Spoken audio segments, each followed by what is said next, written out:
Bem, caminhando para a gente finalizar o conteúdo, eu quero apresentar a vocês as consequências da guerra. Então, as consequências da guerra, né, elas se traduzem por alguns números e por alguns fatos importantes. Vamos lá. Em média, né, em suma, ou seja, no geral, morreram mais de 46 milhões de pessoas durante a Segunda Guerra. Tá certo? Os maiores centros produtivos da Europa, as grandes cidades europeias ficaram destruídas, desorganizadas. Foi preciso, depois da Segunda Guerra, fazer um processo de reconstrução.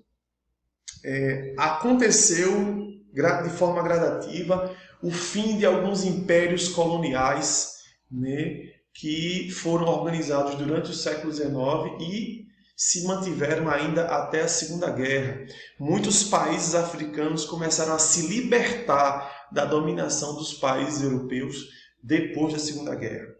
No final da Segunda Guerra, tentando evitar um novo conflito e tentando, de certa forma, fazer com que houvesse um tempo de paz, de prosperidade para as nações, foi criado a ONU, a Organização das Nações Unidas, com sede nos Estados Unidos. Um órgão que não pertence a país nenhum, mas que dialoga com todos os países do mundo em prol da promoção da paz, da dignidade humana e do respeito aos direitos do cidadão. Então, a ONU ela está sediada nos Estados Unidos, mas ela não pertence aos Estados Unidos.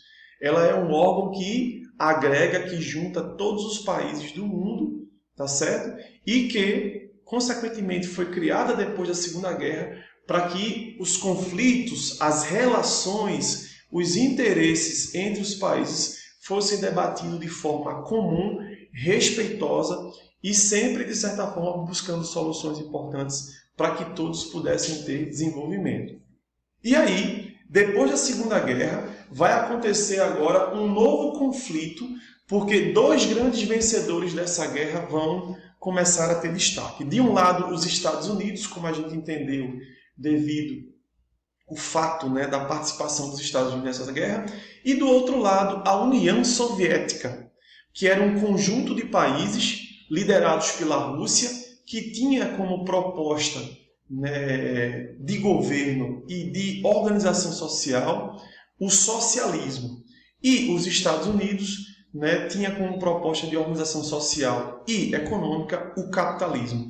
Então, pós-Segunda Guerra, a gente vai ter uma divisão específica no mundo entre capitalismo e socialismo, União Soviética e Estados Unidos. Mas esse é um conteúdo que nós vamos aprofundar um pouco mais na frente. Queira Deus que a gente já esteja em sala de aula de forma presencial para dialogar sobre esse conteúdo.